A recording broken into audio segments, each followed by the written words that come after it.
Disclaimer: the story you are about to hear is based on the real near-death experience of a woman named Anna. All voices, emotions, and memories have been reconstructed through the lens of her expanded state of consciousness. No living person speaks in this narrative. Prepare yourself for a journey where Anna's body sleeps and her soul awakens. I died, not for long, but enough to forget time completely, enough to remember everything else. It all began with the bleeding, sudden, massive, unstoppable. I had just given birth. I saw my son. I smiled at him. I fed him. And then, the cold set in. Not just a chill, but a deep, existential cold one that crawled up my spine and spread like shadows through every limb. I trembled on the surgical bed, my body seizing, while the nurses rushed to cover me in warm blankets. I heard them calling the doctor back, the one who had already left after delivering my son.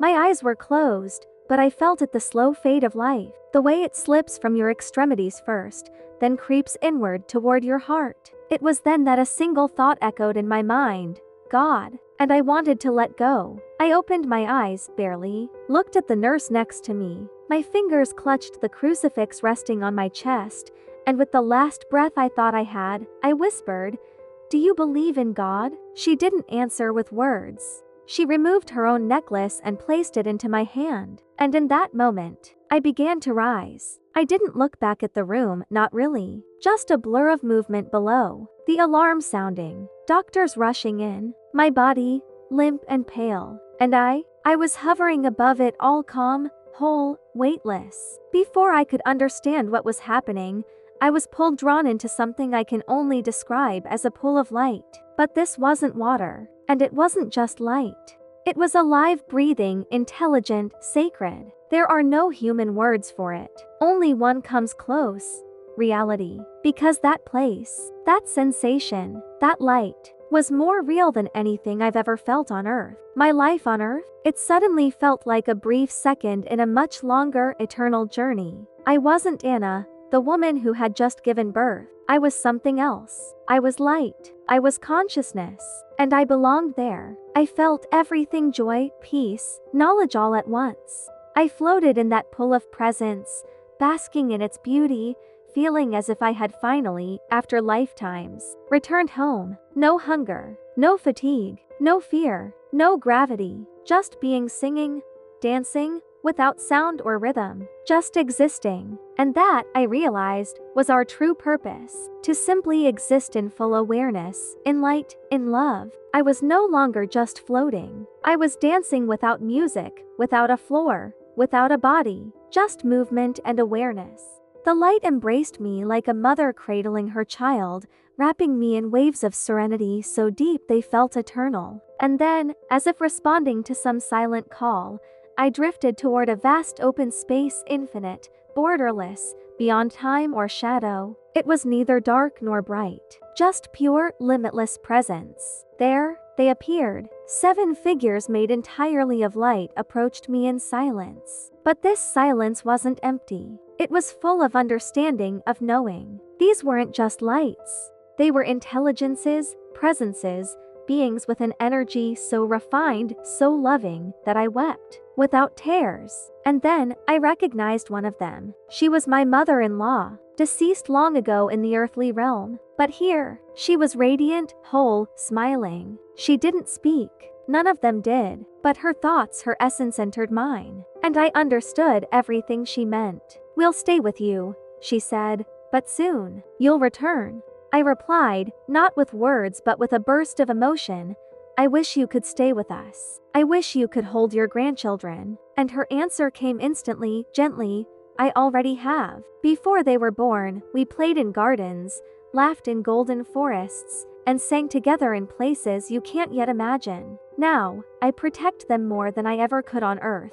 Her grandchildren, my children, were known to her before they were born. They had lived with her not in flesh, but in consciousness, in essence. They had existed together in that other world. And now, reborn, she continued to guide them, not from afar, but from a higher vantage, where love is unbound by time. I turned and saw more familiar faces. My aunt, my father-in-law, my grandparents. But the others were different. They were not from Earth. They were ancient presences, luminous intelligences I knew from before birth. Souls I had once worked with in a dimension beyond comprehension. One of them gestured. No hands, no sound, just thought. And I understood.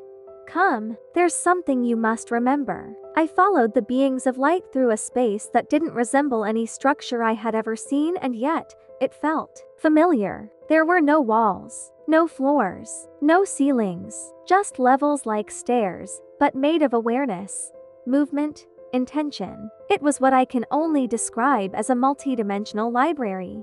Not a building, not even a place. A composition of knowing, suspended in timeless space. I didn't walk. I floated, guided not by gravity, but by intention. Wherever I wished to go, I arrived. All knowledge flowed like air. And then, I saw it. A kind of manuscript. A document that seemed to shimmer into form only as I focused on it. There were no pages, no ink, no weight, just energy and thought. This was my work. Something I had begun long before being born on Earth, work that I had momentarily left behind to live a human life. And now, I had returned, not to read, but to add. With a single thought, letters emerged in the air, circular, ancient, sacred, not of any Earth language, but deeply familiar. Each character carried not just meaning, but feeling, insight, memory. I didn't write. I didn't speak. I simply remembered. And with remembrance, the knowledge downloaded into this record like beams of light, transferring my entire human experience into the archive. Everything I had ever observed, languages I'd studied, thoughts I'd had, emotions I'd felt, even my curiosity. It all mattered here, because I was part of something larger, a lineage of beings who had returned to Earth over and over again, each time with the purpose of learning, evolving, and bringing wisdom back.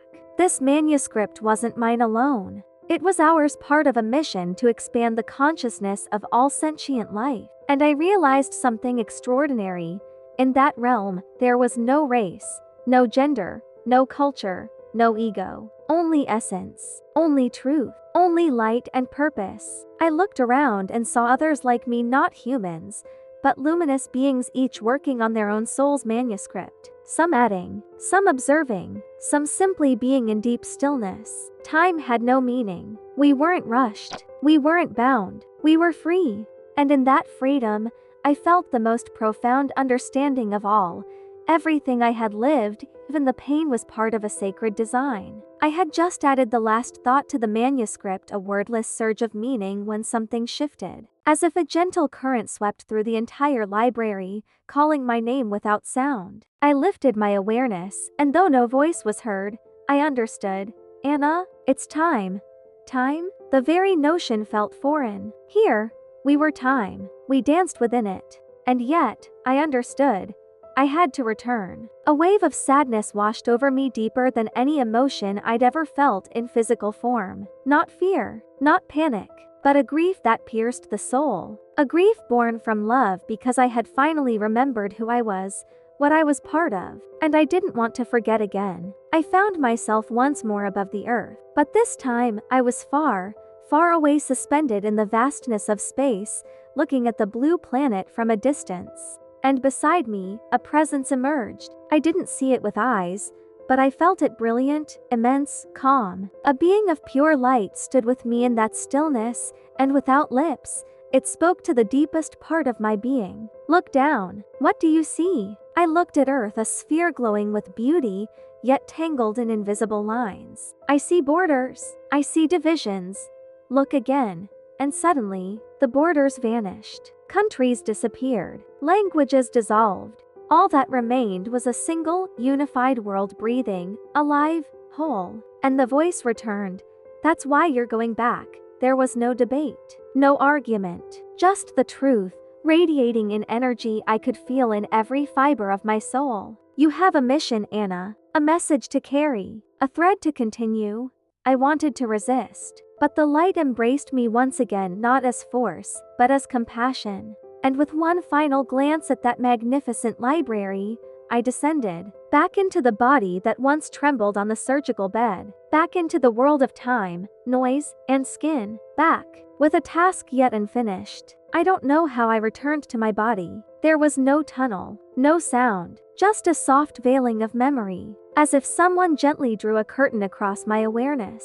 And suddenly I was human again, but not the same. I opened my eyes in a body that no longer felt familiar. Heavy, limited, fragile. The world, once vivid, now seemed muted, almost distant. And yet, my soul burned brighter than ever. I couldn't go back to who I was. The experience had changed me. It had etched itself into my essence, into every cell. I began to feel things deeply, acutely. The pain of strangers became my own. The suffering of the world reached me like waves crashing against my chest. I became hungry for knowledge, voracious. Books, ideas, philosophies, ancient texts. I consumed them all. Not with intellectual curiosity, but with a soul-level urgency, as if gathering puzzle pieces I had once known but now needed to remember again. I spoke with priests, monks, spiritual teachers from different faiths, but none of them could explain what I had seen. No one could give language to the library, or to the light. The closest I came to finding echoes of that truth was in the Vedas, the ancient texts of India. There, I found glimpses, suggestions, threads that mirrored the reality I had touched. And then, there were the out-of-body experiences. They began quietly, like dreams, sudden, vivid, unmistakably real. At night, I would find myself floating again, drawn to a presence, a place, a light. It wasn't as dramatic as the ND, but it was real. I knew it. My energy was traveling. I was returning again and again to that higher place, depositing the lessons I continued to collect here on Earth. And I realized, this wasn't a one-time event. This was a mission, a cycle, a bridge between dimensions. I had seen the blueprint and now I was living the implementation. The years have passed, and yet, every breath I take is still infused with the light I encountered that day. The Earth, to me, has never looked the same. It is no longer just a planet of cities, systems, and survival. It is a giant classroom, and at the same time, a healing center. We are not here by accident. We're here because we chose to be, chose to forget, so we could remember. The library showed me that knowledge is sacred, not academic knowledge, but soul knowledge. The kind you earn by falling, hurting, breaking, and getting back up. The kind that cannot be memorized, only lived. And I understood. Pain is a teacher. Struggle is a doorway. Earth is a school where the curriculum is love. The beings of light, those 7 who welcomed me, they were not there to judge. They were there to remind, to reawaken what I had always known, but buried under the noise of the human experience. And perhaps the most profound moment was this. When I looked back at my family, my children, my husband, I felt peace. Not attachment, not fear, just a deep knowing that they would be fine without me. That love does not require presence. It transcends space and form. And in that expansion, I let go. I understood what true freedom means. The absence of control, the end of fear, the surrender to something infinitely wiser than we can comprehend. And now, I know, we all leave the body. Every night, in sleep, we visit places beyond memory. Some remember, most don't. But the journey happens. It's not supernatural, it's natural. It's part of who we are. You don't need to nearly die to find the truth. You just need to be willing. Willing to explore, to question, to feel, to close your eyes, and step within. Because beyond that veil is something so vast, so luminous, so loving, that once you've touched it, you are never the same. If this story moved you, I invite you to share your thoughts in the comments. Have you ever had a spiritual experience, a vivid dream, or a moment where you felt beyond the body? Do you think our souls plan missions before birth? Yes, no, not sure. Tell us. Don't forget to subscribe for more stories like this, where consciousness takes center stage and the soul is our compass.